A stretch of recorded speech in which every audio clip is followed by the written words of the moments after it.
Hello and welcome to this. I'd probably say it's my first FAQ video, so I'm doing it in this kind of format. It just works best for me.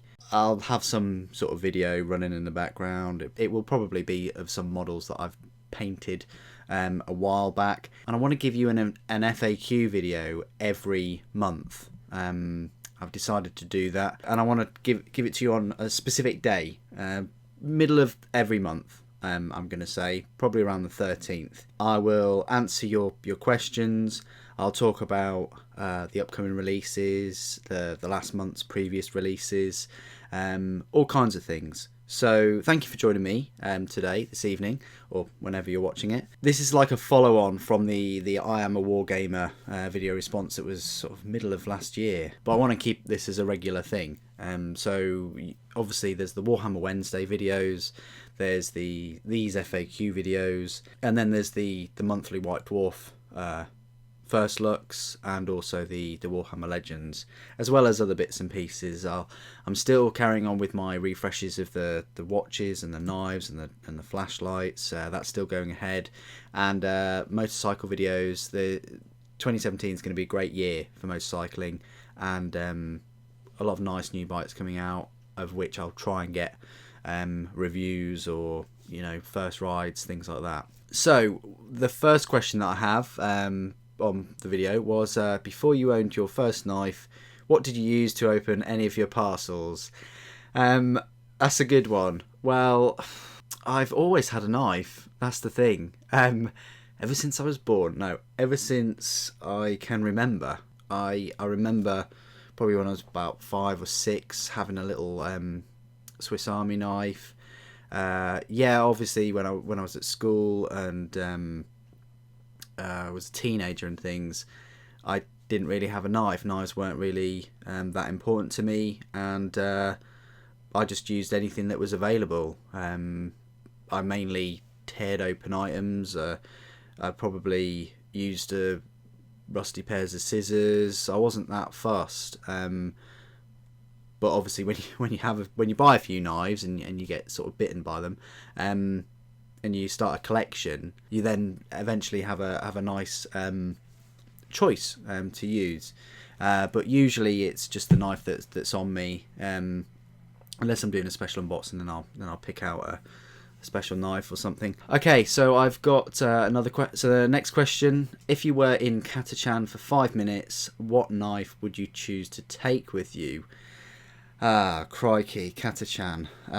For those that aren't familiar with the planet known as Catachan, it's the most famous death world in the galaxy.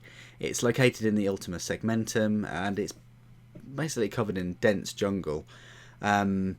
And all of the sort of jungle life is really hostile to any foreign life. All the flora and fauna, basically. There's all kinds of horrible things, such as the brain leaf, which is a vegetative carnivore. It's a small tree. Basically, it attaches its tendrils to the spine and brain of a person, and it takes control of their body. The Venus mantrap is what it sounds like, a carnivorous plant, and it's obviously much larger than your typical sort of fly trap. But for me, what knife would I take for Catachan? Probably the biggest and sharpest one that I wouldn't need to sharpen as much. So that would probably be my zombie warsword that I've got. It's either going to be that or my Spyderco Shemprock. Because the VG10, I'm going to go on to a bit of a knife rant here. The VG10 will last quite well, but who knows? Maybe the flora and fauna, just the sort of the spores and the pollen that's out and about might actually attack the knife, the steel. I'd have to really look at some other alternatives, because I'm pretty sure that if they're hostile to all life, they're gonna play havoc with your knives in terms of the corrosion and things. But it would, out of my collection, I wouldn't take a fancy folding knife by any means. I'd take one of the fixed blades. Another option that I probably would select that I don't have would probably be one of those, maybe like a large tops knife, like the Armageddon or the Anaconda or the Power Eagle. The Power Eagle seems like quite a decent choice. But no, I wouldn't pick a little 3-inch folder. No way. So Great Jojo Man, who I'm a fan of. I really like his channel and his videos. One of his questions is, what model do you hate the most from Games Workshop or Forge World, and why? Really interesting question, mate. Thank you. What model do I hate? I really hate the Orc little copter. Not the plastic one, but the meta one. They used it in the new codex that came out in 2014, and that's just bad. That really is bad. They should have used the plastic one that actually came out quite a few years before that, and they should have really jumped on that and sold them all separate. So I don't like that model. I don't like Space Marines. That's only because I build so many of them. But particular model, yeah, probably that little Orc chopper probably would be my worst one. And Forge World wise, I haven't really seen a model that I really hate. I mean, hate is a strong word, but you know, I like a lot of their models. Just some more than others. But I wouldn't say there's one I sort of hate, even from a build perspective. I mean, I've heard that, you know, Fire Raptors and Eagles are an absolute pain to build, and I've heard that, you know, the big tanks like the Spartan and things were a pain to build when the tracks were separate and they weren't moulded onto the hull. But no, Forge World not so much. I mean, with Forge World models, you may really love the model, but you might eventually hate the model once you've received it. And if you receive it and there are missing parts, if there are bubbles, if there's slippage, you know, but the end result of you trying to fix those issues yourself, obviously not the missing parts issue, but you get what I'm saying. That's a bit of a labour of love, and you, believe it or not, from a model that is I'd say not 100%, you're definitely going to get a bit more out of it. So another question I had from Great Jojo Man was, if you could choose any attack to have from Dragon Ball Z, which one would it be? Well, I do love the Spirit Bomb. I think it's absolutely incredible. Yeah, it does leave you vulnerable, obviously, trying to, you know, absorb and, you know, transmute all of the power from sort of every living thing, including that farmer that had a power level of like 1, I think. You know, that takes a long time to build up, but it is awesome. But the downside is it, you know, usually blows up the entire planet. However, I'd probably just say the Kamehameha Blast. I love the build up of that, and the way that the user sort of channels that, and, you know, sort of shouts it in the one fluid motion. I just love the Kamehameha Blast. That's probably my favourite, I'd say. Another question from Warforge. What do you think the new 40k clothing? I take it that's sort of like, what do you think of the new 40k clothing?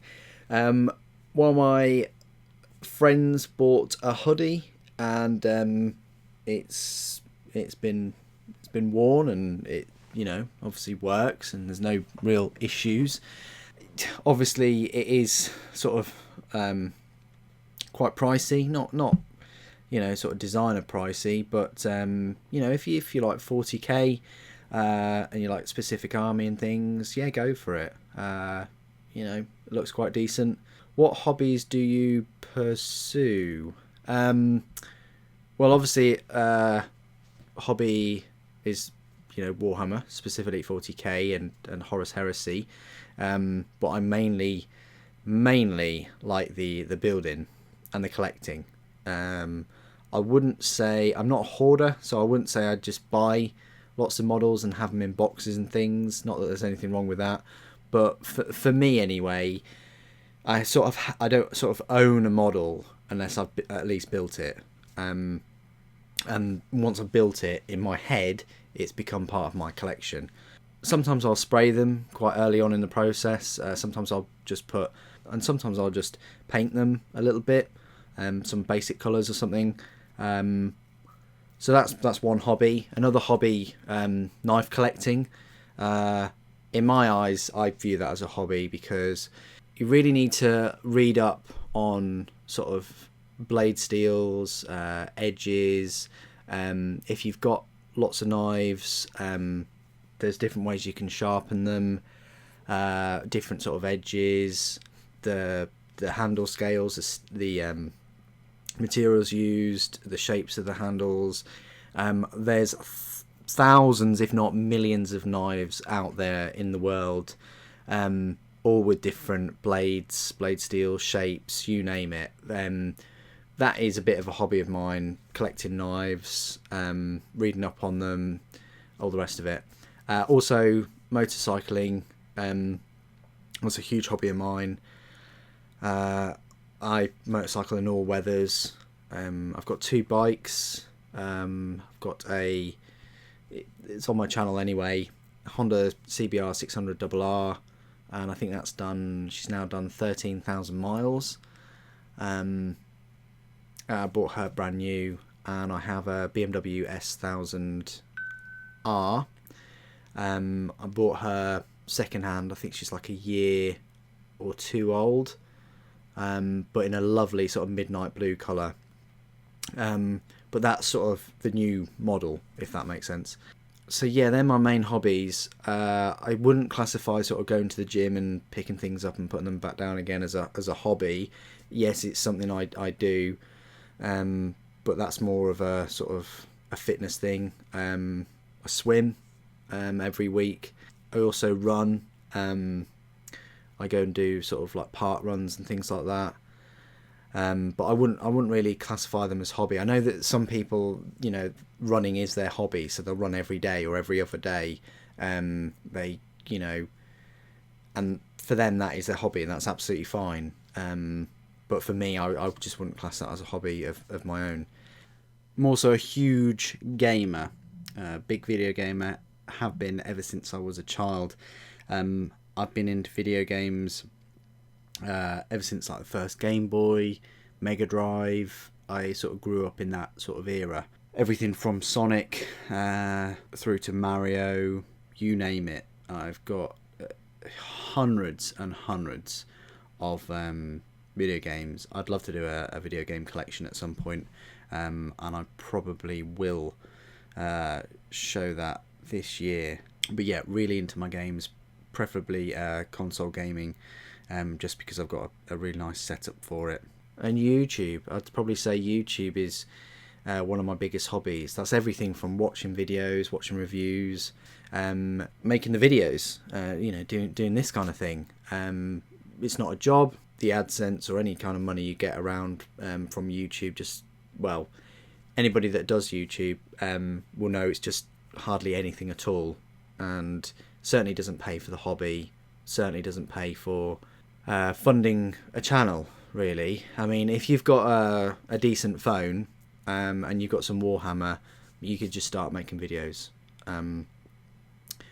But if you want to have a channel and maintain a channel, then it will require, semi-decent computer, maybe a microphone, in my opinion, a separate sort of video camera, editing software, good internet. It is a hobby, just to watch the videos and also make them. So that's a big hobby of mine, and that's about it really, hobby wise.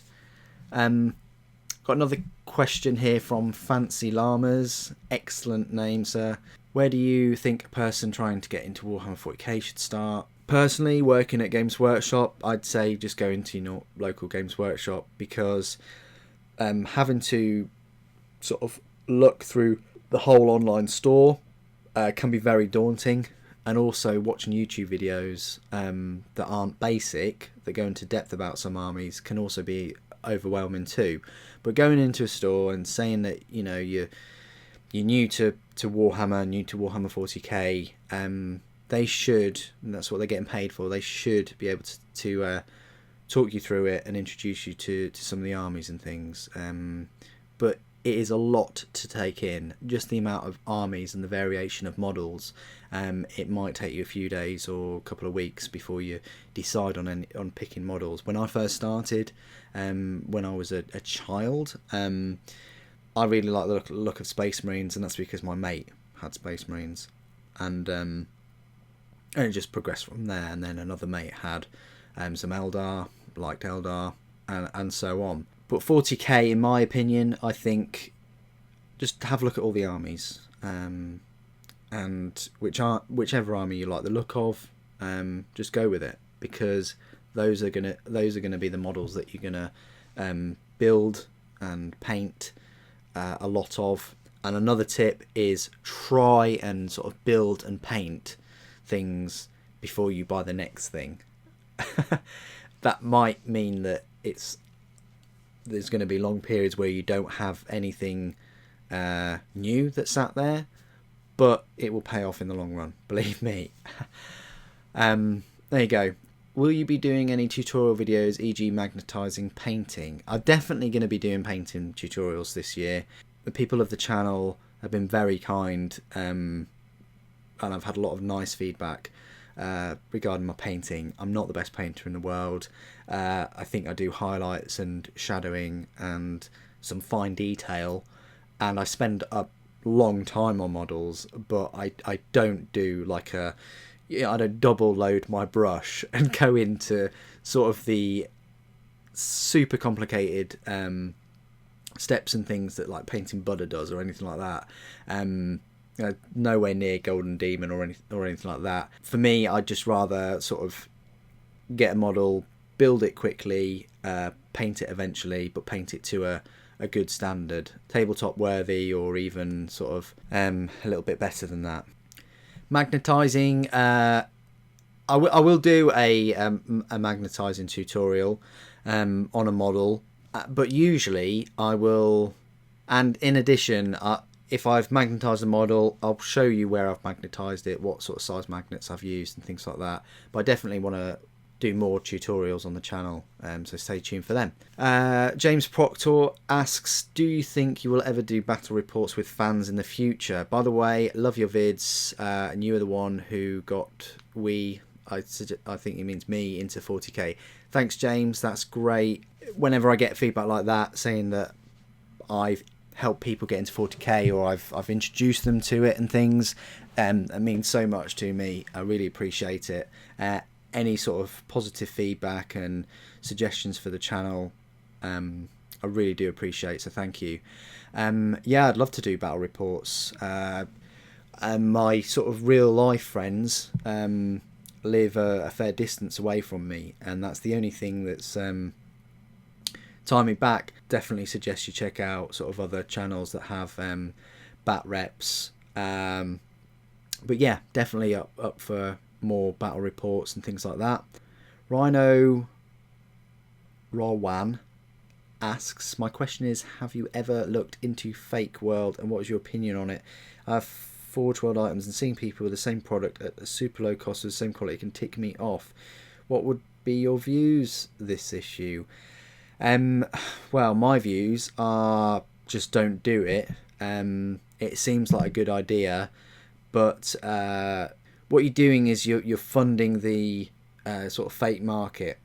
For me, there's a time and a place of that. I mean, if you can't afford a £5,000-10,000 Rolex and you want to get a fake one for, 50-60 quid, I don't have any issues with that. That's cool, Rolexes are very expensive, and there's a small minority of people that will be able to afford them. However, Forge World, yes, it's expensive, but it's not completely out of the reach of most people. Even people on sort of minimum wage in this country, that is coming up to £8 an hour. If you did only say 40 hours a week, that'd be £320. 640, you're looking at almost £1,300 a month. If you're telling me with that £1,300 you can't afford a £100 Forge World model or a £50 Forge World model, I don't understand how you can't, and that's on the basic minimum wage. I think the main reason is not because people can afford it, it's just they don't like how much Forge World are charging, and they would rather get the same product, because, you know, they do look quite similar, for a much lower price. If you're doing that, all you're doing is you're just helping some unnamed company that is just leeching off another's sort of ideas and design, creative ideas and things, and the original sort of designer and Forge World as a company, in fact Games Workshop, they're not getting that sort of recognition for the amazing sort of work that they've done. Also the quality, very much doubt it's the same quality. The resin that they use for the Forge World models is one of the highest, and if they're using poorer quality, it's going to be even more damaging if you sort of breathe in the dust and things like that. And that's another thing I talk about. I just don't really get how you would get a much cheaper, poorer quality of resin model, and then spend hundreds of pounds on sort of like an extractor fan and a proper mask, and and even a airbrush and things like that. I don't see the double standards where you would spend a lot of money on all of your other kit, but then when it comes to the model, you won't. I just don't get that. It's an expensive hobby. Work harder to buy the things you want is my advice on that. Yes, it might annoy you, but you've got to deal with that yourself. They're not suddenly gonna stop buying the things. That's who they are, and they have to make those decisions themselves. Just don't let it annoy you. If you really want the model, you'll work hard and you'll get it, and it'll be an original, not a fake, and it'll be worth so much more to you as well. And also bear that in mind, that they won't offer anywhere near the same amount of customer service as Forge World. I've had a couple of missing parts.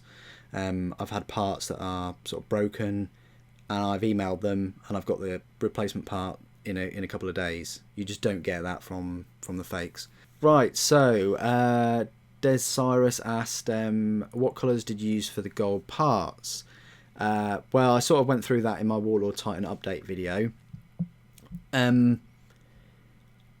I've changed my steps a little bit, and what I do now, I mean, it's obviously easier for me to show you in a video, which I will do. There's quite a few ways of doing gold, but the way that worked for me in the end was, this was at the start. The way that worked for me at the start was I sprayed things Chaos Black. I painted over the gold areas in Leadbelcher.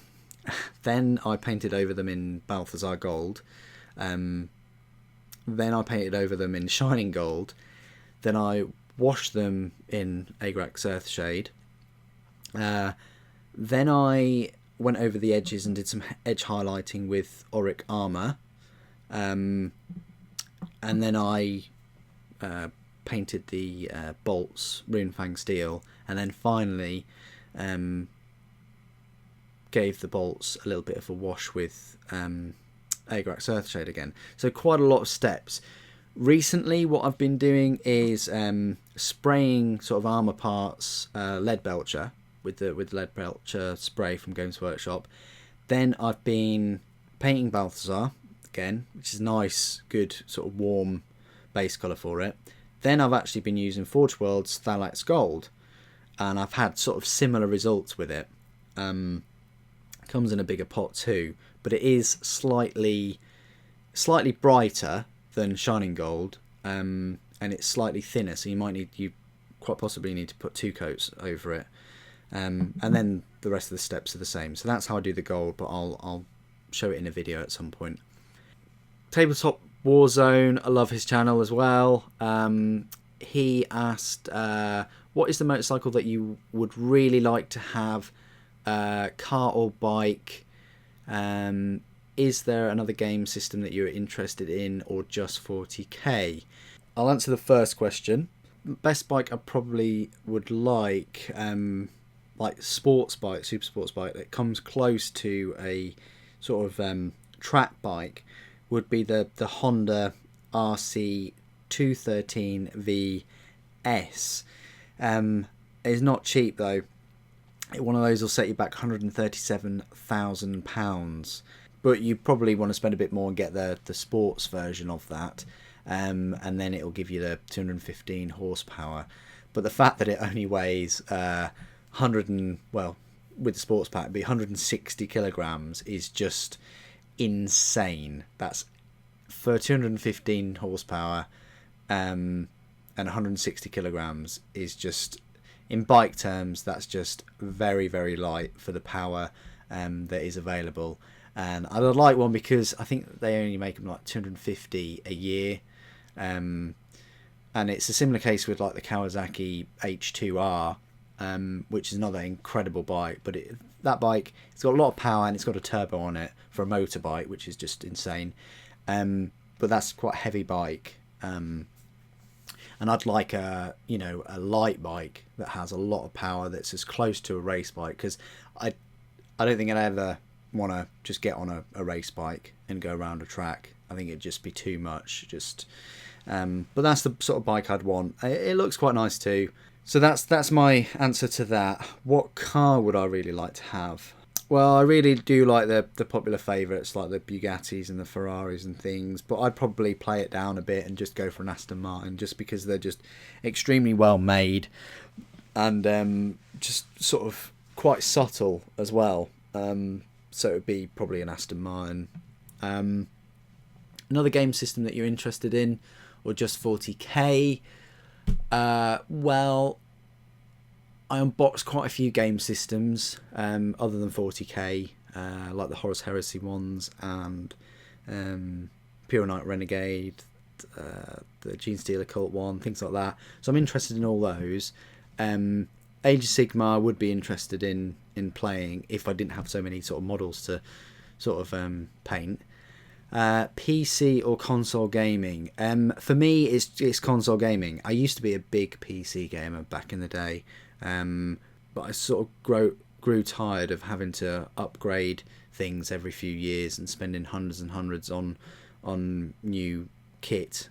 So for me, that's why I've got my iMac, and I just do everything off of that, and I can use it through Windows as well, if that makes sense. But console gaming for me, I just like sitting back with the 7.1 sound with very good speakers and cabling and a massive sort of 60 odd inch telly and stuff, and doing it that way, getting the full experience. You're sort of one with that experience, rather than sort of sitting with headphones on with a mouse and keyboard, in my opinion. But I do like PC games, but I'm more of a console gamer, just for the relaxation of sitting back or laying back, and the sort of immersion in terms of the sound. So I hope that answers the questions. So Tattoo has asked me, what model do you really want, just haven't grabbed yet, and who inspires you the most on YouTube? Great question, mate. Model that I haven't grabbed yet, it's a Thunderhawk. Haven't had a Thunderhawk.